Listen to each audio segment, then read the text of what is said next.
suis d'abord ravi d'être parmi vous ce matin pour prolonger les réflexions. Commencer en ce qui me concerne il y a déjà fort longtemps, mais ça fait tellement longtemps que peut-être je commence à voir qu'il faudrait peut-être que je m'arrête un tout petit peu. Si le droit social m'a toujours paru un peu ludique, je l'ai entendu tout le temps Christophe tout à l'heure, il y a des moments de joie comme ça qui montent, parce qu'on se dit c'est tellement compliqué que comment trouver une solution. Il a réussi, bravo. Mais moi, ça m'a légèrement décontracté pour vous parler maintenant de l'interbranche. L'interbranche qui a été citée par chacun d'entre vous depuis ce matin. Alors des fois de manière très elliptique, des fois un tout petit peu moins, mais il reste du grain à moudre. Et donc c'est ces aspects-là que je voudrais développer très rapidement auprès de vous. Mais en fait, le maître des horloges a joué son rôle. Il n'y a pas une seconde de retard, donc on peut y aller sereinement. Alors, est-ce que l'interbranche est une branche comme les autres? Après des réflexions intelligentes que j'ai entendues ce matin, on devrait plutôt dire, est-ce que c'est une convention collective comme les autres? C'est le point qu'il va falloir développer, parce que, d'après le Code du travail, et je reprends le nom de M. Ramin, très pauvre sur le sujet, ou très chiche, je ne sais pas quel terme il a utilisé pour dire, on ne dit pas grand-chose sur ces sujets. Moi, j'ai trouvé 2 lignes dans le Code du travail pour définir l'interbranche. J'ai un article qui a déjà été cité, qui est l'article que je n'en trouve pas, parce que comme j'ai mis plein de petites annotations par-dessus, 22.32.5, paragraphe 2, parce qu'il n'y a que lui que ça concerne.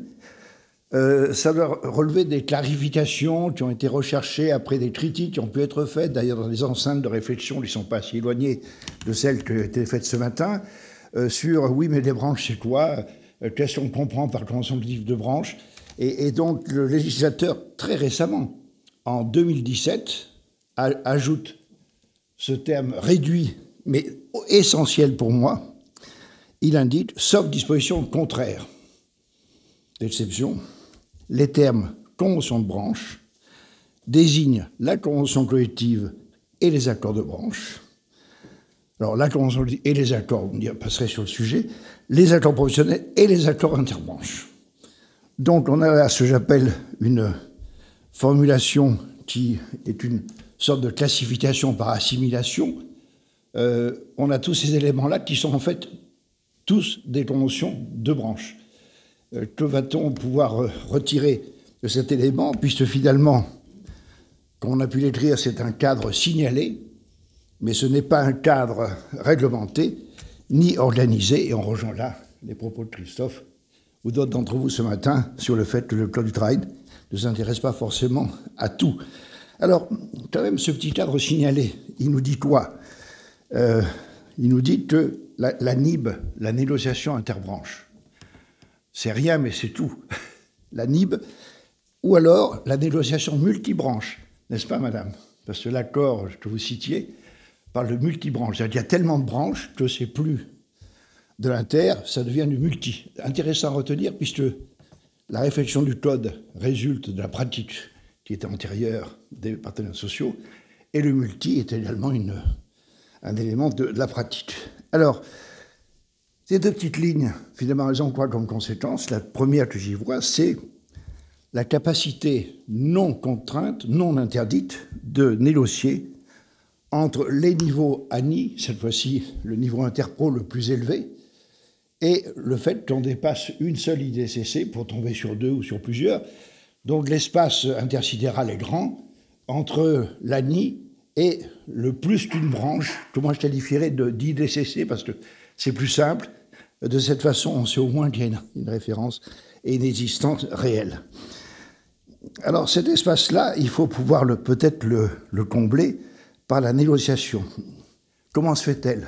Logiquement, elle se fait, référence également aux propos de M. Panière ce matin, par la liberté qu'ont les partenaires sociaux de négocier. Donc le droit, oui, puisqu'on identifie un objet, peut-être pas très clairement, mais on l'identifie. Et donc derrière, c'est quoi finalement la négociation? C'est d'abord la liberté, pour l'instant, c'est d'abord la liberté de négocier qui en découle, aucune contrainte à ce niveau. L'initiative des partenaires sociaux est la seule qui, à raison d'un objet, va déterminer le pourquoi du niveau, le pourquoi de l'objet et le contenu effectif de la négociation. Donc c'est un deuxième point qui mérite d'être relevé. La capacité de négocier, la liberté de négocier. Mais de négocier quoi? Je reviens à mes deux petites phrases, à mes deux petites lignes. On parle d'accord interbranche. On n'évoque même pas l'hypothèse d'une convention collective interbranche. Pourquoi? Parce que la pratique, n'ayant développé que des accords à raison d'une thématique, il n'est pas venu à l'idée du législateur de considérer qu'il peut y avoir deux niveaux de branches professionnelles définissant l'une après l'autre, par des interactions qu'on trouverait sûrement assez complexes, n'est-ce pas, des règles qui seraient les mêmes par addition. Donc on est plutôt sur l'idée que l'accord de branche, l'interbranche, qui s'était développé auparavant, est quelque chose qui vise une thématique. Une thématique, c'est-à-dire dans la pratique, les seuls accords que j'ai pu regarder, mais je n'ai pas eu, je dirais, un armada d'étudiants pour regarder derrière moi si j'avais oublié des choses ou pas, la pratique, c'est plutôt une négociation, thème par thème, et donc la raison pour laquelle le législateur a retenu simplement l'idée de l'accord interbranche, c'est parce qu'il n'y a pas de logique de convention collective interbranche, sauf quelques hypothèses rarissimes où deux branches signent un accord de champ et la seule raison, ça serait l'interbranche qui demain devient de la branche, mais je laisserai de côté ces choses-là parce qu'elles ont été traitées par plusieurs d'entre vous dans des articles il y a déjà un certain temps. Donc ce qui est déterminé ici, c'est que le fait qu'on montre du doigt que l'interbranche, c'est du thématisé, pour reprendre un terme désormais plus néologique que vous avez pu reprendre dans votre thèse, mon cher Mathieu. Alors cette incursion dans la NIB d'une négociation à raison d'un thème va trouver des morceaux choisis par les partenaires sociaux. Mais avant d'évoquer ceci, il me convient de revenir aux propos tenus par Madame lors de son exposé sur les OPCO, parce qu'avant de parler de négociation possible, il y a dans la loi ou dans la pratique la négociation imposée. Et dans ces thèmes de négociation imposée figure en premier par le Code du travail et surtout par les rapports qui ont mis en œuvre la thématique, mais comment on fait pour mettre en place des OPCO?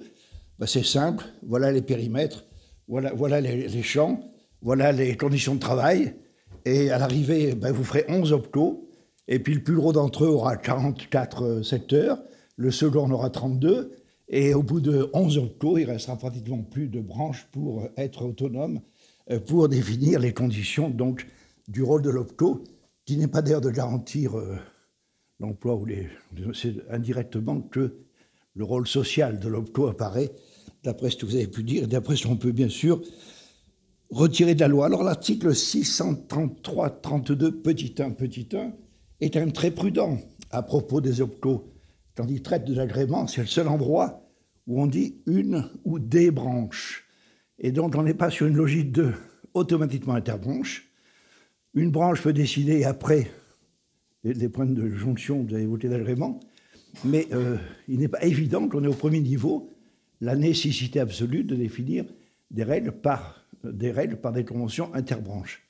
C'est ce que dit la loi. Mais finalement, le fameux rapport que vous connaissez tous, Bartolowski-Marx, prône 11 secteurs qui entraînent une fédération obligée, pour reprendre là aussi un autre propos pris à la page 125 de votre thèse, mon cher Mathieu. Donc, qui vous a fait dire d'ailleurs qu'on allait vers des fédérations interbranches. Si ce mot était contesté ce matin, on en comprend le sens.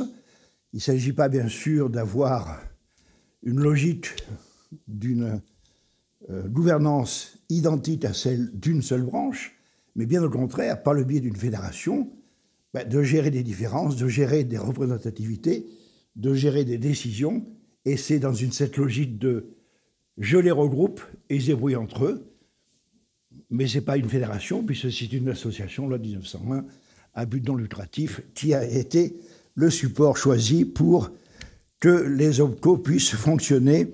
Et donc, on est là sur cette négociation imposée, mine de rien. 11 OPCO qui prennent peu ou prou 200 secteurs sur 226 ou 237, c'est quand même pas mal. C'est-à-dire que juste en dessous de l'ANI, il y a un habillage du premier niveau qui est exceptionnel, et ce n'est pas vrai pour le reste de l'espace entre les IDCC de base, n'est-ce pas, et déjà les niveaux d'OPCO. Donc le premier niveau, qui est le plus élevé, est déjà extrêmement bien rempli par les réflexions qu'on peut faire, par la pratique qui en a résulté. Alors, il y a ensuite de cette négociation imposée, si on veut classifier un peu, les négociations induites. Qui dit négociation induite, et vous l'avez déjà très bien dit, ça peut être un deuxième niveau de négociation, non plus pour la création d'un OPCO, mais pour définir en commun des règles qui vont donner application, permettre l'application de dispositions spécifiques concernant la formation permanente. Et j'ai en tête, par exemple, que l'accord, essentiellement au niveau des entreprises qui sont représentées par l'ANIA, qu'il y a une négociation de 29 secteurs, ou 27, je ne sais plus. C'est la mise en œuvre de dispositifs pour articuler. Mais après, il y a aussi l'articulation avec la branche niveau IDCC qui a son rôle à jouer. Et d'ailleurs, c'est le seul secteur où on va trouver l'OPCO, des négos interbranches, des négos de branches en articulation sur 3 niveaux, parce que chacune traite de sujets qui sont complémentaires et qui ne sont pas en cumul ou en concurrence, pour reprendre ce que vous avez dit tout à l'heure. Donc le point 5 que je voulais voter est celui de cette négociation induite.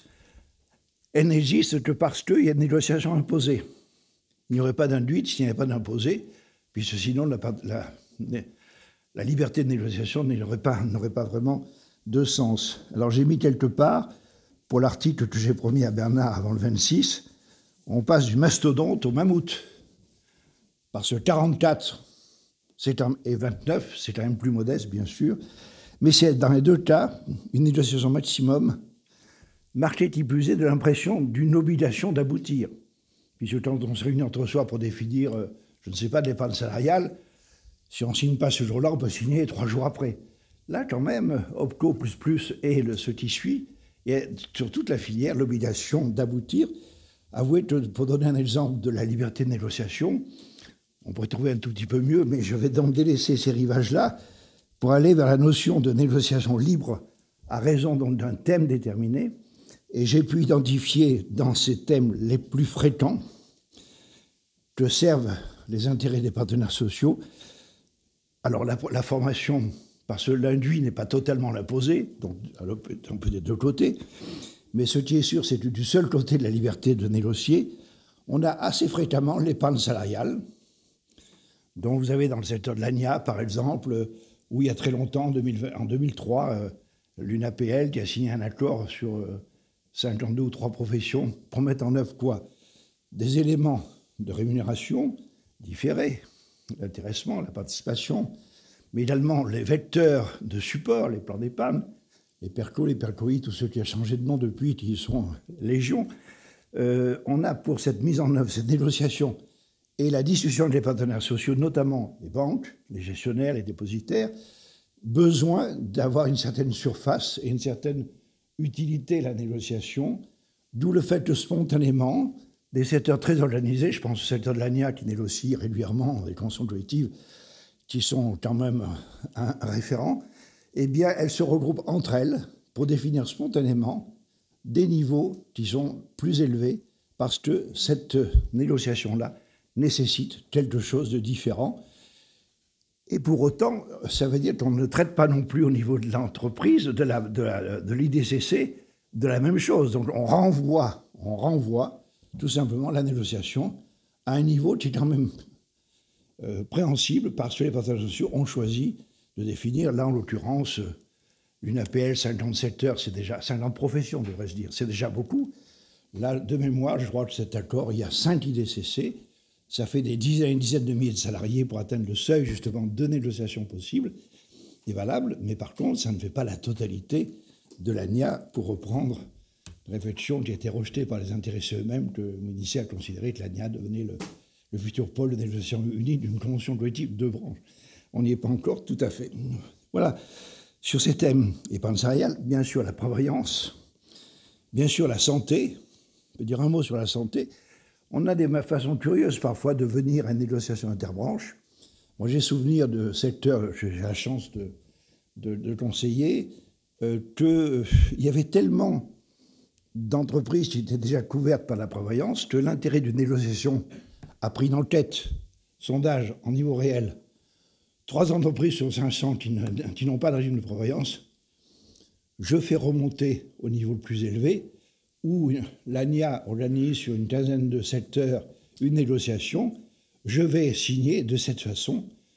Mes entreprises qui n'ont pas de régime de prévoyance pourront en avoir un, et j'aurai respecté les principes de la loi. Donc, la branche peut se désintéresser, non pas réellement, dans la négociation, en tout cas, se dispenser d'une négociation pour faire remonter une négociation qui elle-même est mieux pertinente et mieux disante, parce qu'on va mettre au niveau de la santé 15-20 secteurs qui vont trouver d'un seul coup des centaines de milliers de salariés. Et donc les thèmes qui sont choisis à chaque fois sont des thèmes dont la pratique justifie. Là aussi, il y a les assureurs. Bon, justifie qu'on puisse dépasser le seuil de la branche. Et d'ailleurs, si on voulait trouver un argument au thème retenu ce matin, finalement, l'interpellation sur l'interbranche, nos amis comme Bruxelles, Ramin et d'autres, Tinqueton, ont pu écrire est-ce que demain, le niveau interbranche, notamment il lorgnait déjà sur les OPCA ou les OPCO, ne devrait pas être pertinent s'il se situe au même niveau où on situe l'organisme paritaire de compétences. Voilà, c'est une réflexion que je devais faire, parce qu'elle trouve pleinement sa place, bien sûr, dans une réflexion sur l'évolution, peut-être pas restructuration, mais regroupement des branches. C'est vrai que le terme aurait peut-être être plus judicieux. Alors, négociation libre, négociation subséquente, c'est ma dernière classification, Christophe, mais comme je n'y crois pas trop non plus à ce classement-là, je passerai vite. La subséquente, c'est le moment où la fusion s'est faite, où j'ai encore des fusionnés dont la représentativité est encore effective, et où elle a envie et besoin de négocier dans le délai des 5 ans, notamment parce que ça a été l'objet des rapprochements avec le fusionnant, des négociations notamment sur les salaires, puisque c'est autorisé. Alors c'est signé par d'autres, mais c'est négocié quand même par moi. Donc à l'arrivée, on s'y retrouve. Et donc comment fonctionne en parallèle? Alors est-ce que c'est de l'interbranche? Plus tout à fait sûrement, puisqu'il n'y a qu'une CPPNI en réalité. Mais on a vu ce matin que les survivants sont des fois grandes. Hein. Des accords qui ont perdu leur IDCC continuent à fonctionner. Alors après tout, pourquoi pas une négociation subséquente un peu plus copieuse que ce qu'on pourrait imaginer au départ. Autre point de classification, je l'ai un petit peu dit, mais je le reprécise, la NIB, donc la NIB, est une négociation de substitution ou de complément. Elle n'est pas dans une logique d'addition, et donc elle n'est pas dans une logique de concours de règles. On ne trouve pas dans tous les accords que j'ai pu lire, et Dieu sait si j'ai regardé un tout petit peu quand même, parce que ce sujet m'intéressait, mais effectivement, sur un plan plus global, c'est comment ça se passe. Trouver 2 thèmes, ça va être très difficile. Maintenant, ceux qui vont me dire le contraire, je serai ravi d'aller relire ces chapitres de plusieurs thèmes. Et deuxièmement, des thèmes où les concours de règles sont un enjeu, je n'en ai pas trouvé non plus, parce que la délégation qui se fait cette fois-ci de l'aval vers l'amont est quand même contrôlée par ceux qui vont signer eux-mêmes les accords, car il n'y a pas vraiment de délégation au niveau des signatures. Et donc tout est sous contrôle, si j'ose dire. Et dans ces conditions, on est vraiment sur un choix, une réponse par substitution totale. Exemple, ce que j'évoquais à l'instant sur la santé. Je m'en désintéresse, mais je regarde comment ça se passe. Alors moi, je veux être en règle avec la loi pour que mes adhérents aient tous une couverture, et pas seulement celle qu'ils ont pu choisir avec leur assureur, loin de l'obligation d'un syndicat patronal. Voilà, donc il n'y a pas d'impact, il n'y a pas d'obligation de négocier de complémentaire, sauf quand c'est parfaitement consenti, articulé. Et la seule exemple, encore une fois, c'est la formation, parce que le thème est tellement vaste qu'on laisse souvent à la branche des négociations presque copieuses, j'allais dire. Et donc la délégation joue dans un sens où il n'y a pas, me semble-t-il, de difficulté de quelque nature que ce soit, en tout cas dans la pratique que j'ai pu y trouver, comme je vous l'ai indiqué à l'instant.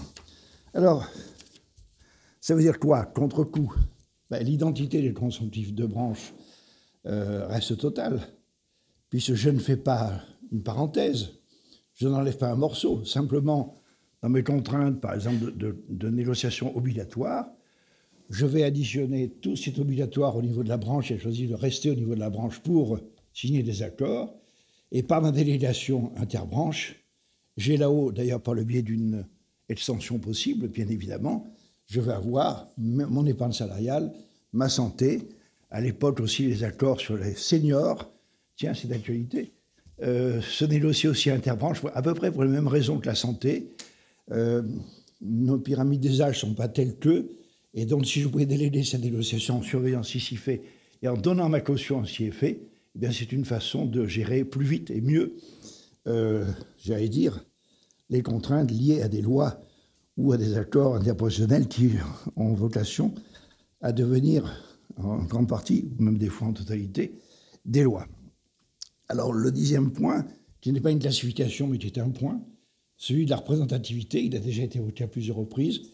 Pour moi, la question est totale si le périmètre défini d'une négociation interbranche n'épouse pas le périmètre de IDCC, dont la représentativité a déjà été mesurée, est en cours de validité, est en application. Dans ces conditions, il y a des recours, il y a des demandes à la DGT, qui répond pas, qui répond des choses qui peuvent être contestées, mais c'est vraiment le cas d'exception. Tout le monde a en tête le bâtiment à cause de périmètres compliqués entre les moins de 11 et plus de 11, etc.